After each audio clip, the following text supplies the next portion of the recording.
తెల్లవారు జరుపుకున్న తేనె విందు తలచి నవ్వులొస్తుంటే మనకింకా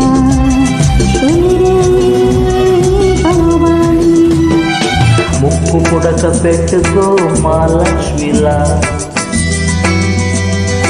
సిగను పూలు పెట్టుకో శ్రీలక్ష్మిలా.